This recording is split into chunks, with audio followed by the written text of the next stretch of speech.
नमस्कारम। जो regular students हैं और कार्ल मार्क्स को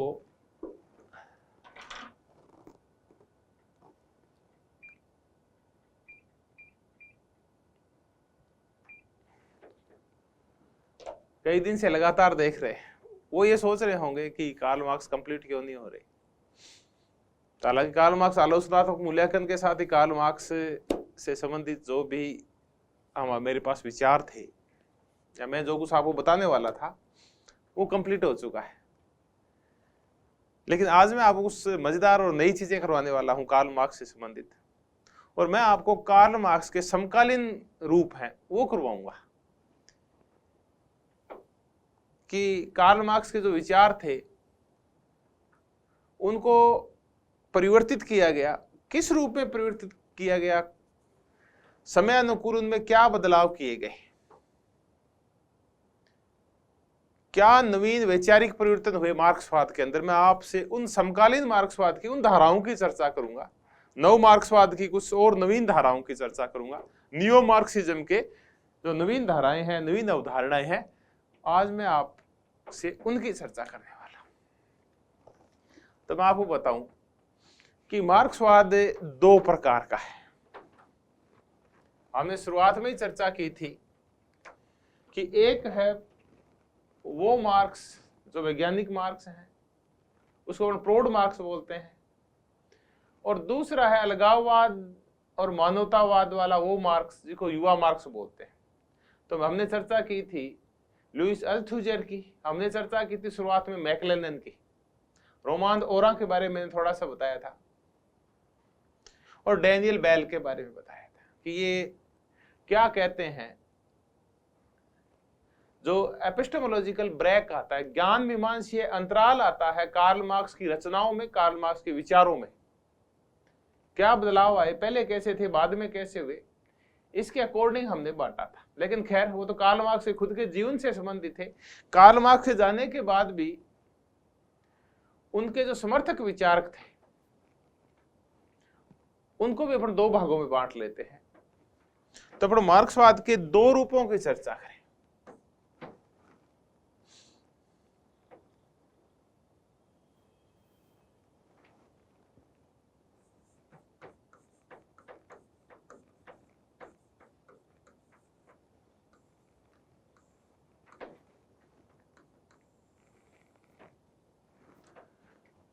एक है परंपरागत मार्क्सवाद,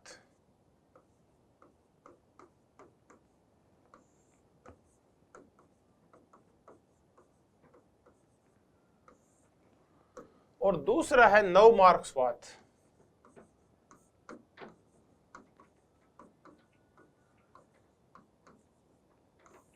नियो मार्क्सिज्म।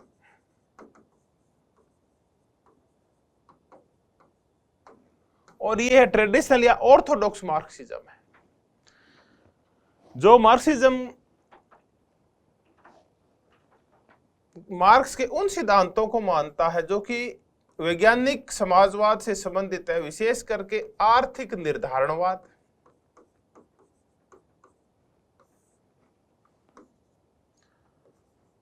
वर्ग विभाजन, वर्ग विद्रोह और सर्वहारा का अधिनायकवाद। इन विचारों में जो विश्वास करते हैं उनको अपन बोलते हैं परंपरागत मार्क्सवादी।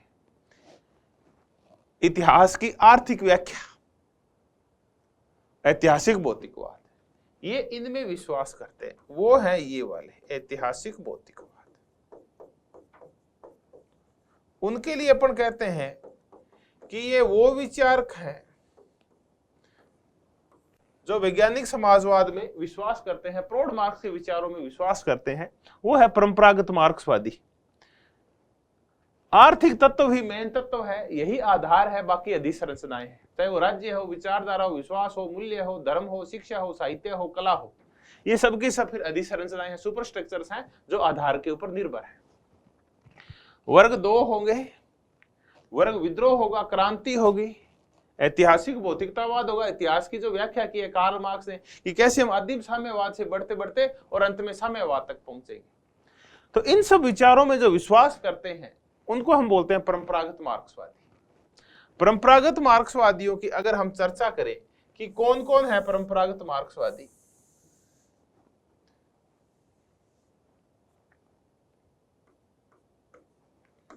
तो प्लेखानोव, देखिए प्लेखानोव का नाम आपने कम सुना है।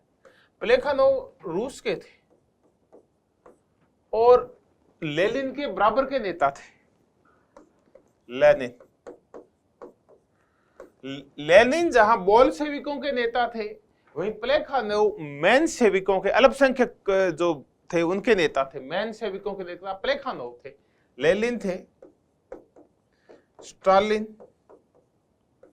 लियोन ट्राटस्की, ये तो सारे देखिए एक ही देश के। लियोन ट्राटस्की, ये तो चारों के चारों नेता रशिया के हैं। फिर जर्मनी के थे कार्ल काटस्की,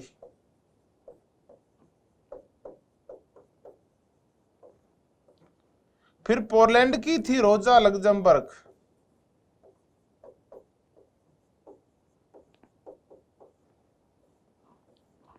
इन्हीं ने विचारकों को आगे करें, विचारकों की श्रृंखला आगे बढ़ाए तो अपने को चीन में दिखाई देंगे माओ से तुंग या माओ, और क्यूबा में चलें तो अपने को दिखाई देंगे फिदेल कास्त्रो। चलिए इतने नाम करते हैं अपन। ये सारे परंपरागत मार्क्सवादी कहलाते हैं। ऑर्थोडॉक्स मार्क्सिस्ट है ये सारे के सारे। अब उसके बाद 1920 के बाद, यानी बोल्शेविक क्रांति के बाद, फिर देश के और यूरोप के अंदर विभिन्न हिस्सों के अंदर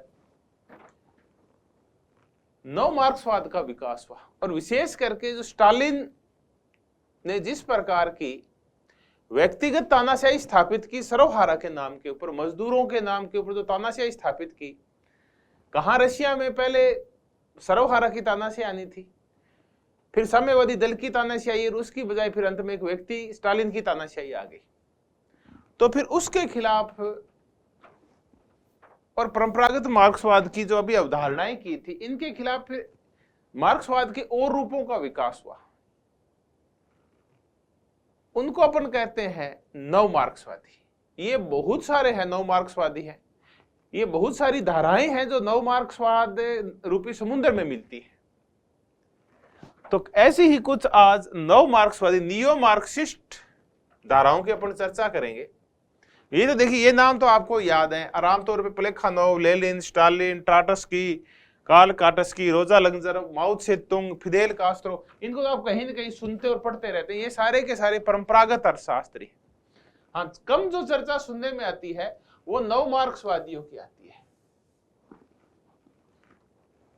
नव मार्क्सवाद की आज हम कुछ नई धाराएं करने वाले हैं, उनमें आज ही हम चर्चा करेंगे। नव मार्क्स की एक धारा है जो फ्रैंकफर्ट स्कूल से निकली है, आलोचनात्मक सिद्धांत, क्रिटिकल थ्योरी, फ्रैंकफर्ट स्कूल वाली। आज हम चर्चा करेंगे संरचनात्मक मार्क्सवाद, लुई अल्थुजर वाला।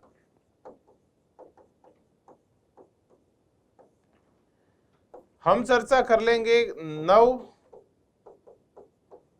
ग्रामसीवाद व ग्रामसीवाद, दोनों की, ग्रामसीवाद और नव ग्रामसीवाद दोनों की चर्चा कर लेंगे हम।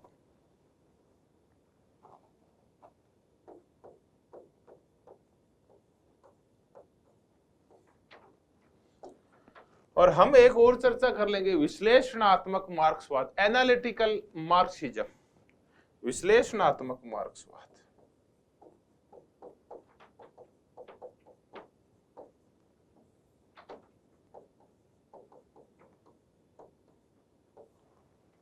और नव मार्क्सवाद के अलावा आज अपन एक और चर्चा करेंगे पोस्ट मार्क्सिज्म, उत्तर मार्क्सवाद। चलिए, तो अपन परंपरागत मार्क्सवाद की हम संक्षिप्त चर्चा कर चुके हैं। जो मार्क्स सिद्धांतों को मानते हैं, वैज्ञानिक समाजवाद को, वैज्ञानिक मार्क्सवाद को, वो ये है। इनकी खूब चर्चा मार्क्स में चर्चा की तो इनकी विचार उसमें समाहित हो गए। इनके विचार थोड़े से अलग है, इनकी चर्चा करते हैं। हाँ, एक और कर लेंगे, अस्तित्ववादी मार्क्सवाद।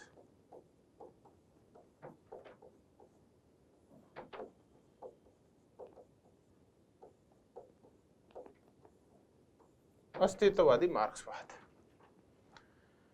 फिर एक एक करके अपन नियो मार्क्सिज्म की शुरुआत करते हैं और अंत में हम उत्तर मार्क्सवाद कर लेंगे, पोस्ट मार्क्सिज्म कर लेंगे।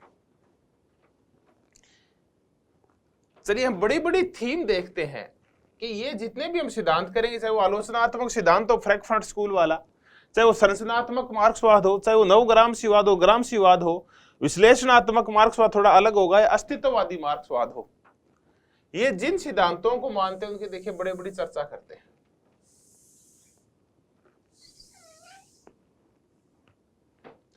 नव मार्क्सवाद की ये जो धाराएं हैं, ये ऑर्थोडॉक्स वाली सिद्धांतों का विरोध करती है। आर्थिक नियतिवाद, इसका ये विरोध करती है। आर्थिक नियतिवाद कि अकेले आर्थिक तत्व ही इतिहास की और समाज की दिशा का निर्धारण नहीं करते, बाकी अन्य जो तत्व हैं, चाहे वो धर्म हो, चाहे जातियां हो, चाहे लिंग हो, चाहे नस्ल हो, चाहे संस्कृति हो, वो भी, चाहे तकनीक हो, वो भी प्रभावित करती है समाज को। वो भी समाज की गति का निर्धारण करते हैं, परिवर्तनों का निर्धारण करते हैं, इतिहास की गति का निर्धारण करती है। तो ये आर्थिक नियतिवाद का विरोध करते हैं। नहीं, ये नहीं होना चाहिए उनके अकॉर्डिंग। अकेला तत्व नहीं है, ये तत्व तो है महत्वपूर्ण समाज परिवर्तन के लिए, लेकिन अकेला तत्व नहीं है, जैसा कि कार्ल मार्क्स कहता है। ये वर्ग क्रांति का विरोध करते हैं और इसकी बजाय ये ज्यादा लोकतांत्रिक तरीकों का समर्थन करते हैं। ये सर्वहारा का अधिनायकवाद है, उसका विरोध करते हैं। उसके बजाय मैंने कहा ये वर्ग क्रांति और सर्वहारा के अधिनायक की बजाय ये ज्यादा लोकतांत्रिक है। और ये जो कार्ल मार्क्स जिस वास्तविक मुक्ति की चर्चा करता है उसकी बात करते हैं, क्योंकि मार्क्सवाद जिस मुक्ति की चर्चा किया करता था, हमें वो न तो चीन में दिखाई दी और न ही वो रूस के अंदर दिखाई दी, बल्कि यहां तो मुक्ति के नाम के ऊपर तानाशाहों ने गला घोट दिया बाकी स्वतंत्रताओं का भी।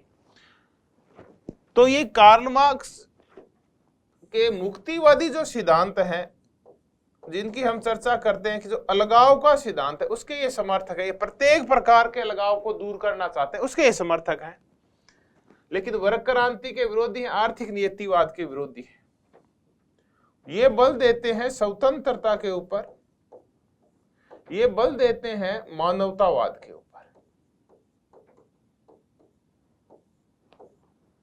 जहां परंपरागत मार्क्सवादी इनका ज्यादा बल है वो आर्थिक समानता के ऊपर है, जबकि इनका बल ज्यादा स्वतंत्रता और मानवतावाद की साइड है। तो ये है नव मार्क्सवादी। अगर ये इनसे इसी रूप में अलग है कि आर्थिक नियतिवादी है, ये नहीं है। ये वर्ग क्रांति का समर्थन करते हैं, ये वर्ग क्रांति का समर्थन नहीं करते। इनका सर्वहारा का नायकवाद है, ये थोड़े लोकतांत्रिक है। ये आर्थिक समानता इनकी चर्चा करते हैं, ये अलगाव, स्वतंत्रता, मानवता इनकी चर्चा करते हैं। तो ये समयानुकूल जो परिवर्तन किया मार्क्सवाद में, वो नव मार्क्सवादी है। अब इनके ना, मैंने कहा बहुत सारी अवधारणाएं हैं जिनका संबंध नव मार्क्सवाद से है। एक एक करके अपन इनकी चर्चा करते हैं। Neo Marxism.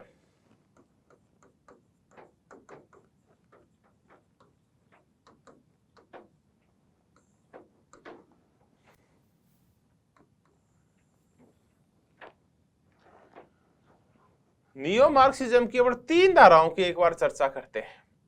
एक है आलोचनात्मक सिद्धांत,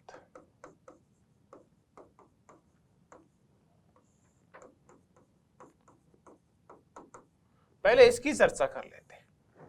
देखिए, ये जो आलोचनात्मक सिद्धांत है, ये 1930 के दशक में 1922 में एक चेयर बनाई गई फ्रैंकफर्ट विश्वविद्यालय में समाज विज्ञान की, और वहीं से नव मार्क्सवाद का ये वाला रूप पैदा हुआ। आलोचनात्मक सिद्धांत नव मार्क्सवादी है, ये फ्रैंकफर्ट स्कूल में पैदा हुआ। और ये हेगल से भी प्रभावित है, देखिए जर्मनी है, फ्रैंकफर्ट स्कूल जर्मनी में है, और मार्क्स से भी प्रभावित है, ये ग्रामसी से भी प्रभावित है, जॉर्ज ल्यूकोज से का भी इसके ऊपर प्रभाव है, फ्राइड का मनोविज्ञान इन्होंने लिया है, फ्राइड से भी प्रभावित है, सिगमंड फ्राइड जो कि बहुत बड़े मनोविज्ञान थे, इड ईगो सुपर ईगो वाले, उनसे भी प्रभावित है, और ये मैक्स वेबर से भी प्रभावित है। यानी जर्मनी की जो अधिकांश धाराएं हैं यूरोप की, उनसे प्रभावित है। देखिए हेगल से क्या ली, हेगल से इन्होंने चेतना ली है, मार्क्सवाद से भौतिकवाद लिया है, अलगाव लिया है, और आर्थिक तत्व लिए हैं। ये मार्क्स से ले लिए, चेतना और भौतिक, चेतना और जड़ पदार्थ दोनों को मिला दिया। ग्रामसी से विचारधारात्मक हेजीमनी ले ली, या विचारात्मक हेजीमनी का जो विचार है, देखिए हेजीमनी का बहुत बड़ा फेमस विचार है ग्रामसी का हेजीमनी। हेजीमनी का तात्पर्य है कि एक वर्ग के द्वारा दूसरे वर्ग के ऊपर वैचारिक प्रभुत्व स्थापित कर लेना, उसके मस्तिष्क के ऊपर कब्जा कर लेना, ये होता है हेजीमनी। तो ग्रामसी से उन्होंने विचारधारात्मक हेजीमनी ले ली, फ्राइड से मनोविज्ञान लिया है, और मैक्स वेबर से इन्होंने तर्क संगतता ली है, तर्क संगतता। तो ये जो आलोचनात्मक सिद्धांत है नव मार्क्सवादियों का, ये इनसे प्रभावित है। ज्यादा याद नहीं रहे तो इतना तो जरूर याद रखें कि ये हेगल और कार्ल मार्क्स दोनों से प्रभावित है। कि मूलतः तो इनका जो थीम है वो मार्क्स से ली हुई है, लेकिन उसके अंदर मिक्सिंग की गई हेगल की, ग्रामसी की, फ्राइड की, मैक्स वेबर की, इनके विचारों का भी इनमें मिलान किया गया। तो ये फ्रैंकफर्ट स्कूल है, ये शोषण के विभिन्न रूपों की चर्चा करता है। कि अभी तक मार्क्स ने जो सिर्फ आर्थिक शोषण की चर्चा की थी,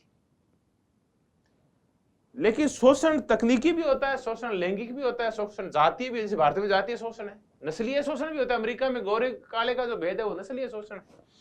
तो ये भांति भांति के जो शोषण है उनकी चर्चा करते हैं। तो ये है आलोचनात्मक सिद्धांत फ्रैंकफर्ट स्कूल का। अब देखिए एक स्कूल और करते हैं, बड़ा ही मजेदार स्कूल है, आमतौर पर इसकी चर्चा कम होती है, और वो है बुडापेस्ट का स्कूल। चलिए पहले इसको कंप्लीट करते हैं। सॉरी, फ्रैंकफर्ट आलोचनात्मक सिद्धांत फ्रैंकफर्ट से निकला, नियो मार्क्सवादियों का है, और इन सब से प्रभावित है। मैंने कहा ज्यादा नहीं तो ये दो तो कर ही ले आप, हेगल को कर ले और कार्ल मार्क्स तो है ही, हेगल को और कर ले। ये बस शोषण के दायरे को व्यापक कर देते हैं। कार्ल मार्क्स सिर्फ आर्थिक शोषण की चर्चा करता है, ये भांति भांति के शोषण की चर्चा करते हैं। कार्ल मार्क्स ज्यादातर आर्थिक मुक्ति के ऊपर बल दे रहा है, ये विभिन्न प्रकार की मुक्ति के ऊपर बल दे रहे हैं, यानी समाज में शोषण के समस्त रूप समाप्त कर दिए जाएं। तो ये ज्यादा प्रासंगिक है जो आलोचनात्मक सिद्धांत है। अब इसके जो विद्वान हैं वो कौन कौन है, इनकी चर्चा करते हैं। हमने ये तो देख लिया कि इनसे प्रभावित है।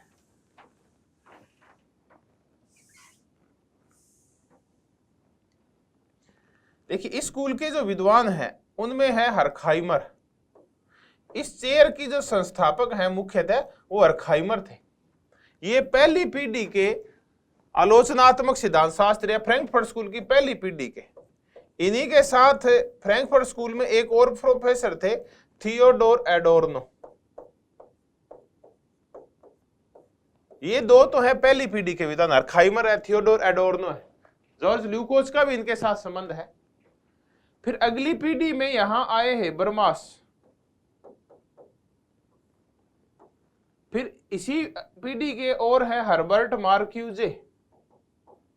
देखिए नाम पूछते हैं कई बार, इसलिए आप इनका ध्यान रखें, कहीं न कहीं इनकी चर्चाएं आती रहती है, चाहे स्वतंत्रता, समानता, कहीं भी न्याय, इनका नाम जरूर आता है। एरिक फ्रोम,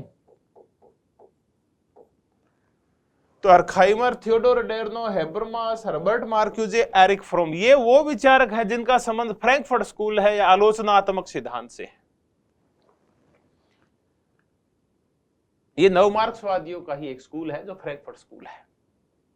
अब चूंकि ये विद्वान जर्मनी के हैं, ये जर्मन नाम है अधिकांश, और इसलिए अपने को ये एकदम से अटपटे से लगते हैं, हर्खहाइमर, थियोडोर एडोर्नो, हेबरमास, लेकिन आप बार बार पढ़ेंगे तो आपकी जीभ के ऊपर चढ़ जाएंगे और आपके दिमाग में भी स्थायी रूप से घर कर लेंगे। एक बार में नहीं होते, देखिए कोई चीज एक बार में याद नहीं होती।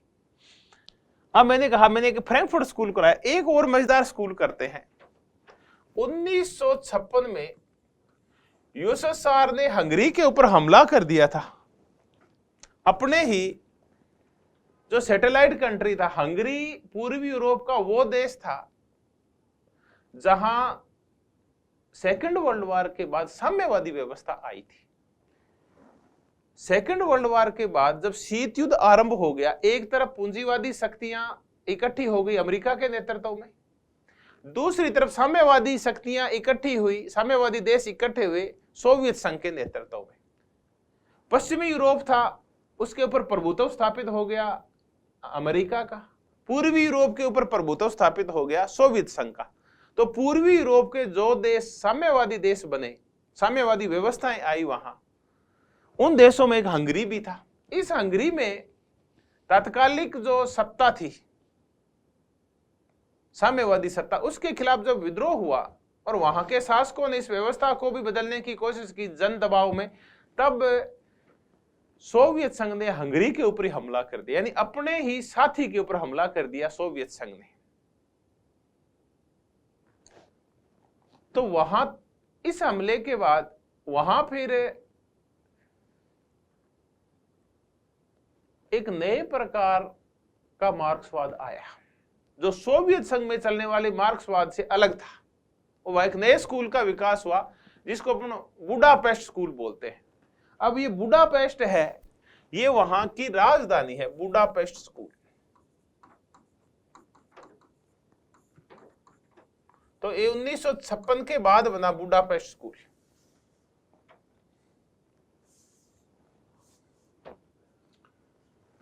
तो बुडापेस्ट स्कूल भी नव मार्क्सवादियों का है, हंगरी में है बुडापेस्ट, वहां से ये शुरू हुआ बुडापेस्ट स्कूल। तो बुडापेस्ट स्कूल नव मार्क्सवादियों का है, फ्रैंकफर्ट स्कूल भी नव मार्क्सवादियों का है।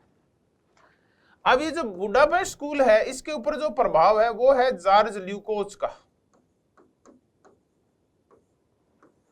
देखिए जॉर्ज ल्यूकोच एक नव मार्क्सवादी है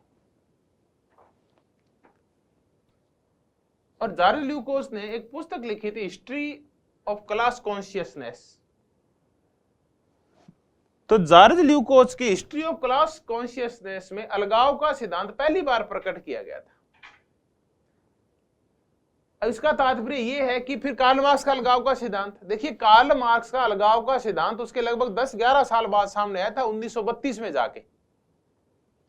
क्योंकि कार्ल मार्क्स ने सिद्धांत दे तो 1844 में दिया था, लेकिन वो संदूक में बंद था। पेरिस की जो पांडुलिपियां जहां से अलगाव का सिद्धांत निकला, वो पांडुलिपियां पुस्तक के रूप में 1932 में दुनिया के सामने आई। तब कार्ल मार्क्स का एक नया चेहरा सामने आया, युवा मार्क्स का। लेकिन अलगाव के वो सिद्धांत उससे भी 10-11 साल पहले जॉर्ज ल्यूकोच ने अपनी पुस्तक में दे दिए थे। तो युवा मार्क्स से प्रभावित था जॉर्ज ल्यूकोच। तो ये बुडापेस्ट स्कूल है, ये जॉर्ज ल्यूकोच से प्रभावित होकर बनाया। जॉर्ज ल्यूकोच का प्रभाव है बुडापेस्ट स्कूल के ऊपर। हंगरी का जो बुडापेस्ट स्कूल है, ये नव मार्क्सवादियों का है।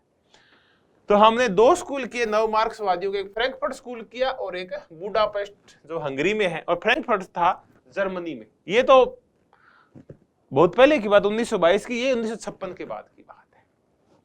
तो हमने एक, मान लीजिए, दो नव मार्क्सवादी धाराएं कर ली, एक जो फ्रैंकफर्ट स्कूल से निकली, दूसरी जो बुडापेस्ट स्कूल से निकली। इसकी वही विशेषताएं हैं कि अलगाव के सिद्धांत के ऊपर ज्यादा बल देते हैं, युवा मार्क्सवाद के विचारों को, मानवता को, स्वतंत्रता को, मुक्ति को मानते हैं ये। अब आगे चलते हैं और दो और धाराएं करते हैं नव मार्क्सवाद की।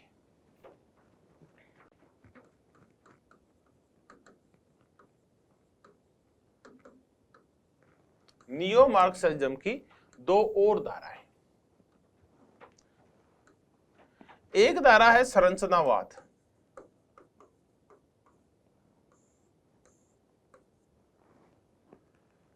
या इसको बोलते हैं संरचनावादी मार्क्सवाद।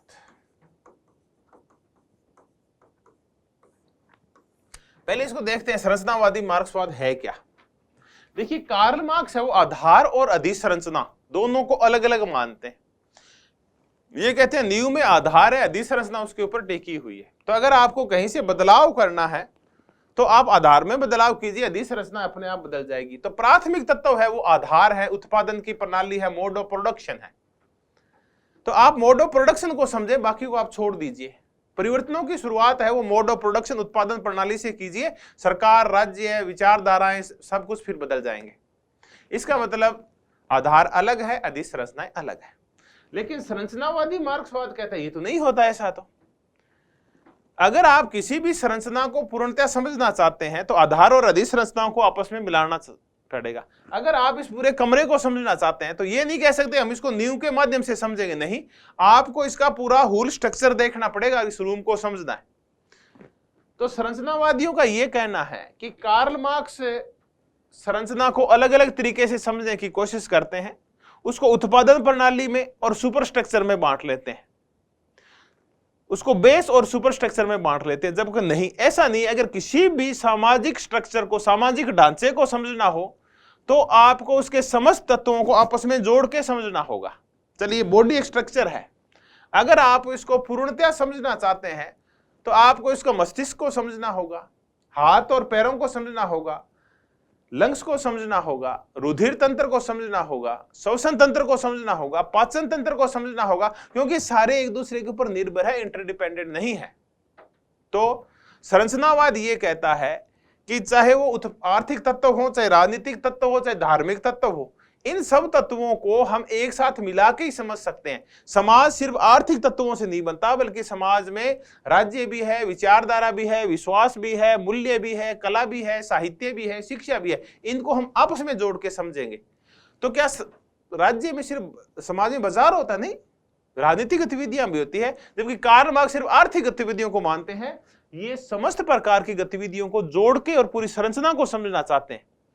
तो ये संरचनावादी है, इनकी जो अप्रोच है वो ज्यादा व्यापक है। इनका कहना है कि अगर आपको समाज को समझना है तो आधार और अधिसंरचना का जो विभाजन है उसको रद्द करके और पूरी संरचना को एक साथ समझना होगा, आधार और अधिसंरचना को मिला के समझना होगा। परिवर्तनों की शुरुआत कहीं से भी हो सकती है, राज्य से भी बदलाव हो सकता है, विचारधारा भी बदलाव कर सकती है। अब ये जो संरचनावाद जो पैदा हुआ ये फ्रांस में पैदा हुआ, और विशेष करके लुई अल्थुजर जैसे लोगों ने इसका विकास स्टालिनवाद की जो धारा थी उसका विरोध करने के लिए किया था। परंपरागत जो मार्क्सवाद की स्टालिनवादी धारा थी उसके विरोध में खड़े हुए थे संरचनात्मक मार्क्सवाद। तो इसके जो पितृ पुरुष हैं, मुखिया हैं, वो है लुई अल्थुजर। जहां आलोचनात्मक सिद्धांत जर्मनी में विकसित हुआ, वहीं संरचनावादी मार्क्सवाद फ्रांस में विकसित हुआ, लुई अल्थुजर। इसी के एक विचारक है निकोल स्पोलांजा।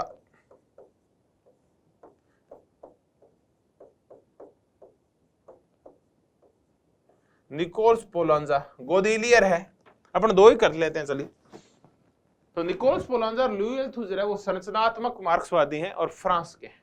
चलिए, अब अपन एक और प्रकार का मार्क्सवाद करते हैं। ये भी नव मार्क्सवाद की एक धारा है, अस्तित्ववादी मार्क्सवाद।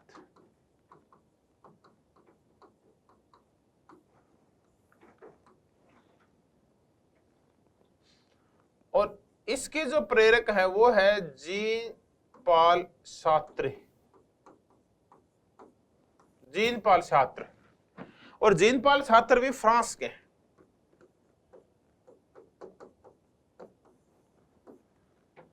जीन पाल सार्त्रे और मैं जिस लेखिका ने सेकंड सेक्स के नाम से बड़ी फेमस बुक लिखी थी, सिमोन दे बुआ, जो कि रेडिकल नारीवाद की एक मुख्य विचारिका है, उग्र नारीवाद की मुख्य विचारिका सिमोन दे बुआ।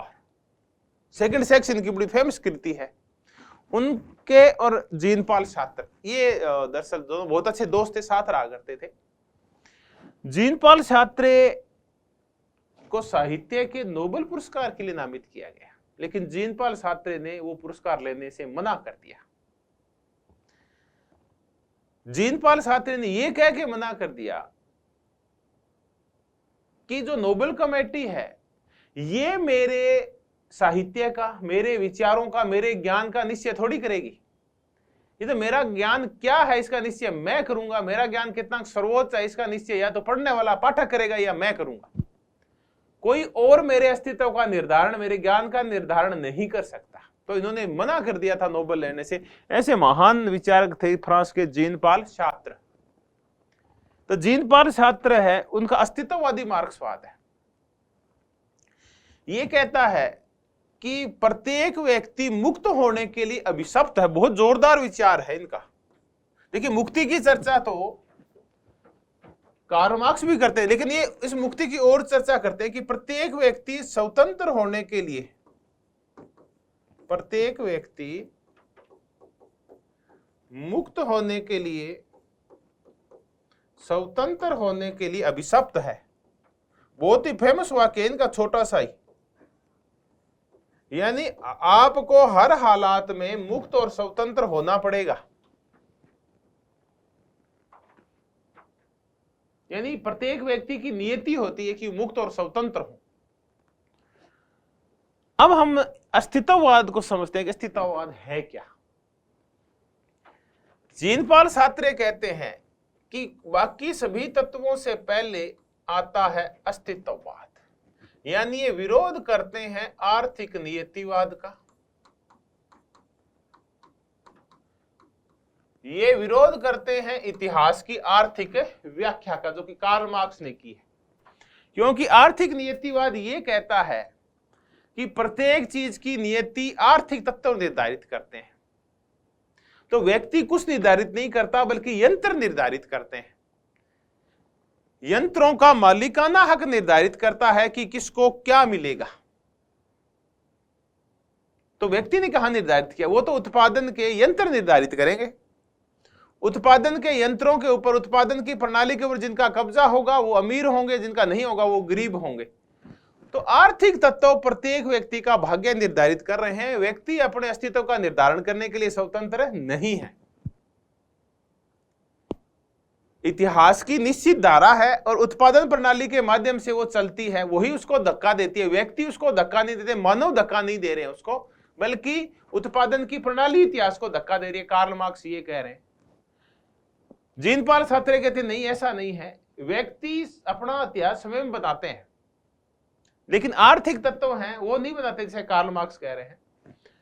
तो जीन पॉल सार्त्रे कहते हैं कि व्यक्ति का अस्तित्व पहले। अब मैं एक छोटे से उदाहरण से समझाता हूं कि अस्तित्ववाद क्या है, कैसे हम अपने खुद, हम क्या हैं, ये अस्तित्व है हमारा। आज मैं शिक्षक हूं, आपको पढ़ा रहा हूं, तो ये निर्णय मैंने किया इसलिए मैं यहां पहुंचा हूं। ये नहीं है कि मेरी परिस्थितियां ने मुझे यहां तक पहुंचाया है। तो परिस्थितियां महत्वपूर्ण नहीं होते, बाह्य तत्व महत्वपूर्ण नहीं होते, बल्कि व्यक्ति अपने अस्तित्व का निर्धारण करने के लिए स्वतंत्र है। प्रत्येक व्यक्ति अपना अस्तित्व स्वयं निर्धारित करता है। उसके समझ में नहीं आता, ये अलग बात है। वो कहते हैं व्यक्ति कोई फूलगोभी नहीं है कि उसको निश्चित आकार दे दिया जाए। इतिहास को जैसा कार्ल मार्क्स कहते हैं वैसा ही चलाया जाए, ऐसा आवश्यक नहीं है।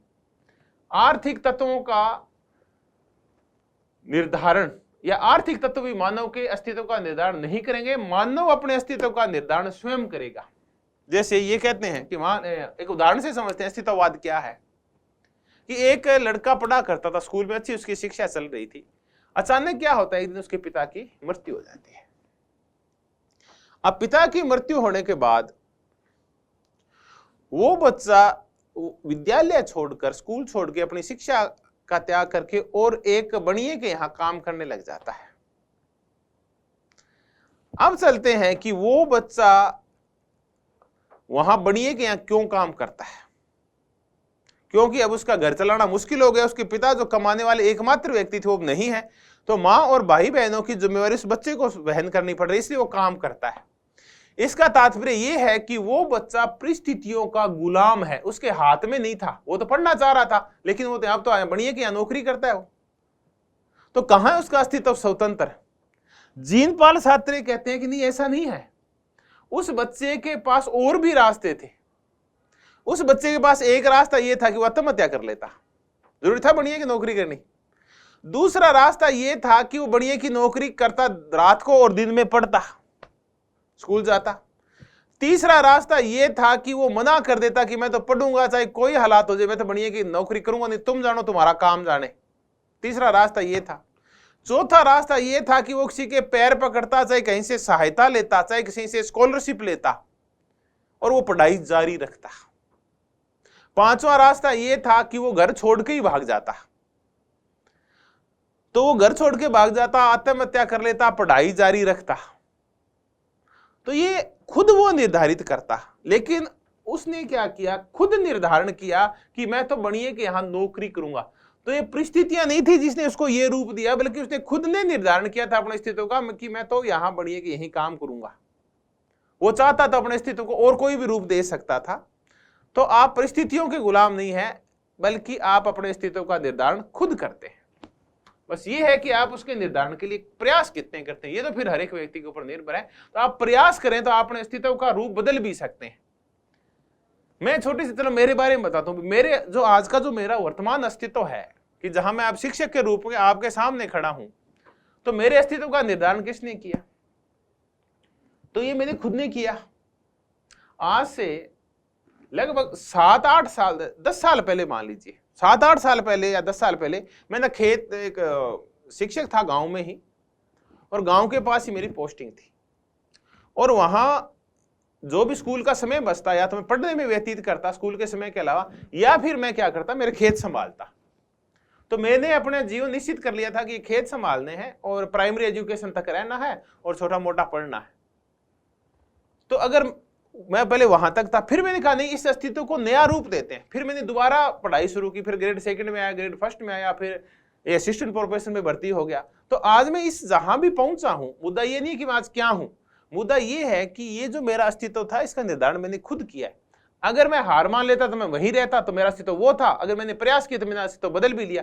तो प्रत्येक व्यक्ति चाहे तो अपने अस्तित्व को कैसा भी रूप दे सकता है, इसके ऊपर निर्भर होता है। तो व्यक्ति का अस्तित्व है वो स्वतंत्र है, वो आर्थिक तत्वों का गुलाम नहीं है। ये कहना है जीन पॉल सार्त्रे का। चलिए हम संरचनावादी मार्क्सवाद, जो कि लुई अल्थुजर और निकोलस पोलांजा का है, उसके बाद हम फ्रांस के जीन पॉल सार्त्रे का अस्तित्ववादी मार्क्सवाद किया।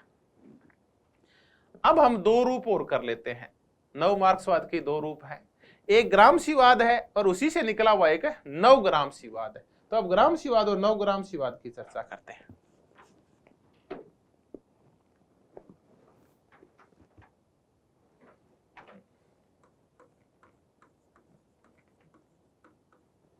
ग्रामसीवाद और नव ग्रामसीवाद।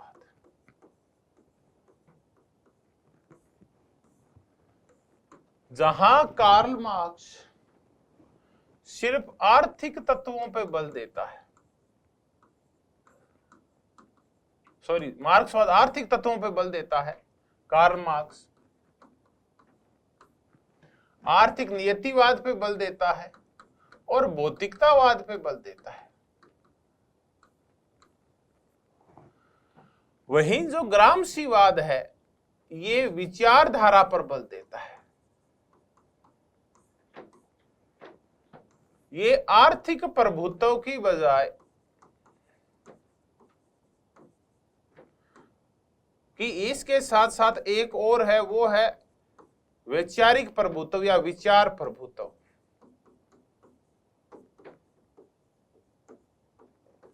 कार्ल मार्क्स कहता है कि एक वर्ग है, उसके पास उत्पादन के साधन होते हैं, दूसरा वर्ग उत्पादन के साधनों से वंचित होता है। तो ये जो शोषण निर्धारित करता है, ये आर्थिक तत्व करते हैं, यानी आर्थिक प्रभुत्व ही मेन प्रभुत्व होता है। ग्रामसी कहते हैं, ग्रामसी, एंटोनियो ग्रामसी, जो कि इटली के बहुत बड़े नव मार्क्सवादी विचारक थे, वो कहते हैं नहीं मार्क्स महोदय, ऐसा नहीं है। आर्थिक प्रभुत्व के अलावा एक और महत्वपूर्ण प्रभुत्व होता है, वह होता है वैचारिक प्रभुत्व। आपके मस्तिष्क के ऊपर प्रभुत्व स्थापित कर लिया जाता है, इसको वो हेजेमनी नाम देते हैं, वैचारिक प्रभुत्व हो जाता है। तो ये कहते हैं प्रभुत्व आर्थिक नहीं होता, बल्कि प्रभुत्व वैचारिक भी होता है। और इसी से जो ग्रामसीवाद से प्रभावित हो गए, फिर एक और धारा आई नव ग्रामसीवाद की। नव ग्रामसीवाद है, ये भाषा शास्त्रीय दर्शन से प्रभावित है। इसके ऊपर संरचनावाद का भी प्रभाव है, ये लुईस अल्थुजर वाले का। इसके ऊपर जो प्रभाव है वो फ्रायड के, इसका उत्तर आधुनिकतावाद का भी प्रभाव है।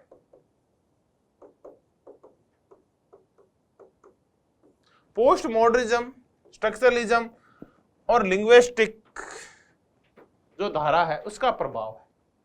तो ये कहते हैं नवग्रामशीवादी कि सिर्फ आर्थिक तत्व ही महत्वपूर्ण नहीं है, बस बात वही है कि आर्थिक नियतिवाद का विरोध करना यह महत्वपूर्ण नहीं है, बल्कि भाषा, विचार, प्रतीक ये भी महत्वपूर्ण होते हैं, ये भी परिवर्तन में भूमिका निभाते हैं। भाषा भी परिवर्तन में महत्वपूर्ण भूमिका निभाती है, क्योंकि जो भी विचार होंगे वो भाषा के रूप में प्रकट किए जाएंगे। तो जैसी भाषा होगी किसी भी देश की, वैसे ही उस देश के विचार होंगे और वैसे ही उन देश के लोगों का मस्तिष्क होगा। तो भाषा, विचार, प्रतीक ये भी महत्वपूर्ण होते हैं, सिर्फ आर्थिक तत्व भी महत्वपूर्ण नहीं होते। ये मानना है नवग्रामशीवादियों का। तो नवग्रामशीवादी भाषा के अंदर भी पाए जाते हैं, नवग्रामशीवादी साहित्य में भी पाए जाते हैं, नवग्रामशीवादी राजनीति में भी है और नवग्रामशीवादी अंतरराष्ट्रीय राजनीति में भी है।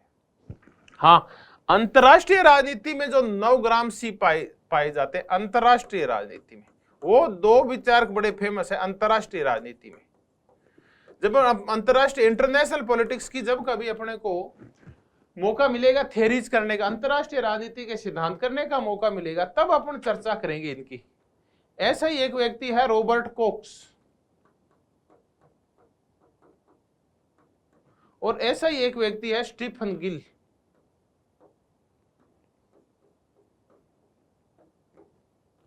तो ये रॉबर्ट कोक्स और स्टीफन गिल हैं, ये दोनों अंतरराष्ट्रीय राजनीति में नवग्रामशीवादी है। तो मैंने कहा नवग्रामशीवाद है ये भाषा शास्त्रीय संरचनावाद और उत्तराधुनिकतावाद। उत्तराधुनिकतावाद की चर्चा तब करते हैं, देखिए अपन जब हम चर्चा करते हैं मिशेल फूको की, डेरेंडा की और इनकी जब चर्चा करते हैं। उत्तराधुनिकतावाद का ये कहना है कि ये जो महावर्तांत है, मेगा नैरेटिव्स है, जो बड़े बड़े सिद्धांत है, जो मार्क्सवाद के रूप में, उदारवाद के रूप में, विचारधारा के किसी भी रूप में हो, ये किसी भी चीज का अंतिम सत्य का निर्धारण नहीं करते। सत्य होता है ये निरपेक्ष नहीं होता, बल्कि सत्य सापेक्ष होता है, और कोई भी सत्य अंतिम सत्य नहीं होता। वो ये जो मानते हैं उत्तराधुनिकतावादी मानते हैं।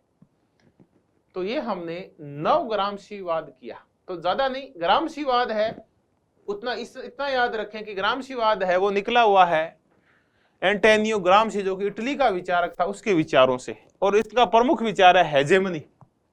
नवग्रामशीवादी इसी वैचारिक प्रभुत्व के तहत वो कहते हैं प्रभुत्व स्थापना में भाषा का, संरचनाओं का, भाषा, विचार और प्रतीकों का भी प्रभाव होता है। तो ये भी बड़े महत्वपूर्ण होते हैं। तो नवग्रामशीवाद भाषा शास्त्र, संरचना और उत्तराधुनिकतावाद से प्रभावित है। तो ये नवग्रामशीवाद था।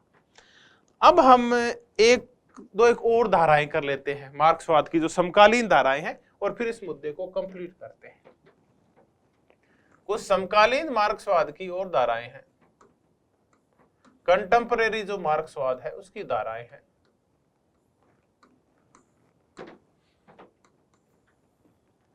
कंटेम्परेरी मार्क्सवाद की एक धारा है विश्लेषणात्मक मार्क्सवाद।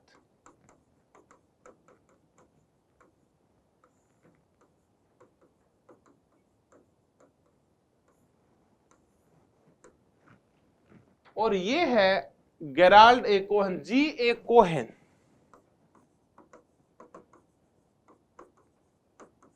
ये इसके प्रेरक है, जी A Cohen.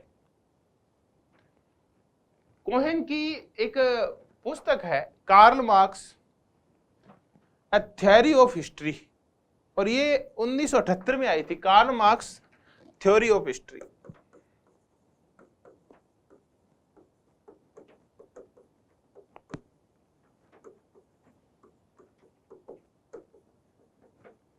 Theory of history 1978 में ये बुक आई थी, 1978 में ये पुस्तक आई थी जी ए कोहेन की, Karl Marx a theory of history 1978। G A Cohen है वो जो वैज्ञानिक समाजवाद है या वैज्ञानिक मार्क्सवाद है उसके समर्थक है। लेकिन ये कहते हैं कि वैज्ञानिक मार्क्सवाद का जो सिद्धांत है, विशेष करके ऐतिहासिक भौतिकवाद, ये बिल्कुल सही सिद्धांत है। अभी तक हम ये देख रहे थे कि नव मार्क्सवादी ऐतिहासिक भौतिकवाद के आलोचक हैं, कि इतिहास की सिर्फ भौतिकवादी व्याख्या नहीं की जा सकती, इसकी चेतनवादी व्याख्या भी, अन्य व्याख्याएं भी की जा सकती है। तो ये वैज्ञानिक मार्क्सवाद को मानते हैं, ऐतिहासिक भौतिकवाद को मानते हैं। लेकिन ये इसमें उदारवाद की कुछ धाराएं हैं, जैसे तार्किक चयन। फिर कुछ नई धाराएं आई है जैसे कि अनुभववाद। तो ये कुल मिला के जो मार्क्स है उसका आनुभाविक और वैज्ञानिक अध्ययन करना चाहते हैं, आनुभाविक तथ्यात्मक, वही व्यवहारवादियों की तरह आनुभाविक तथ्यात्मक वैज्ञानिक अध्ययन, वो है विश्लेषणात्मक मार्क्सवादी, जिसे हमने कहा G.A. कोहेन। तो देखिए कई बार मिलान करना आ जाता है कि ये विद्वान कौन सी धाराओं के हैं, आप बताएं। तो G.A. कोहेन विश्लेषणात्मक मार्क्सवादी हैं और ये ऐतिहासिक भौतिकवाद का तार्किक आधार के ऊपर, आनुभाविक तथ्यात्मक और वैज्ञानिक आधार के ऊपर अध्ययन करते हैं। यानी ये परंपरागत मार्क्सवाद का समर्थन करते हैं, लेकिन उसमें अनुभववाद और तथ्यवाद मिलाते हैं। तो ये थे विश्लेषणात्मक मार्क्सवादी। एक अंतिम करते हैं, वो है पोस्ट मार्क्सिज्म।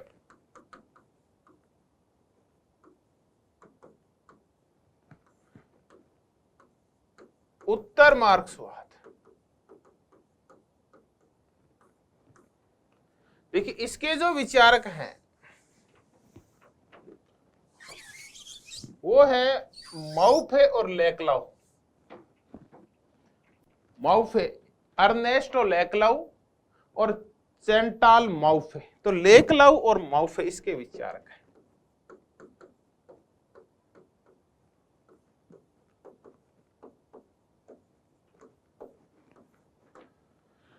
अर्नेस्ट लेक्लाउ और चैंटाल माउफे।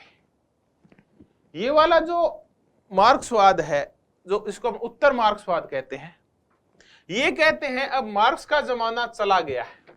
अब वो जमाना चला गया जब हम आर्थिक नियतिवाद को माने, जब हम परंपरागत मार्क्सवाद को माने, बल्कि अब एक नए मार्क्सवाद को मानना होगा। या फिर इस मार्क्सवाद है, ये इतिहास की बात हो गई, अब उत्तर मार्क्सवाद आएगा।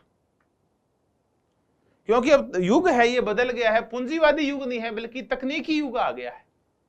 अब सूचना प्रौद्योगिकी का युग आ गया है, तो अब मार्क्सवाद का उसी के अकॉर्डिंग नया रूप है, वो ढूंढना पड़ेगा।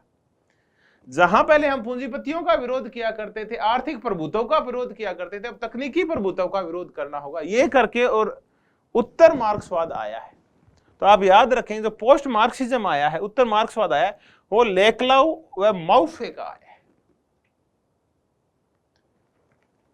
तो आज हमने समकालीन रूप किए मार्क्सवाद के, नव मार्क्सवाद भी किया, विश्लेषणात्मक मार्क्सवाद किया और पोस्ट मार्क्सिज्म भी किया। तो आज हमने दोबारा मैं बताऊं, जब शुरुआत की थी तो मैंने आपको परंपरागत मार्क्सवाद करवाया था, ऑर्थोडॉक्स मार्क्सवाद करवाया था, लेनिन, प्लेखानोव, स्टालिन और ये कराए थे। फिर समकालीन जो परिवर्तन हुए तब मैंने आपको नव मार्क्सवाद करवाया, और नव मार्क्सवाद का मैंने आपको फ्रैंकफर्ट स्कूल करवाया, आलोचनात्मक सिद्धांत शास्त्रियों का, अर्खाइमर हेबरमास का। फिर मैंने आपको बुडापेस्ट का स्कूल करवाया, हंगरी का जॉर्ज ल्यूकोच वाला। फिर मैंने आपको ग्रामसीवाद करवाया, नव ग्रामसीवाद कराया स्टीफन गिल का और रॉबर्ट कॉक्स का। फिर अपन ने चर्चा की संरचनात्मक मार्क्सवाद की, लुई अल्थुजर और निकोलस पोलांजा की। और फिर हमने चर्चा की अस्तित्ववादी मार्क्सवाद की, जीन पाल सार्त्रे वाला।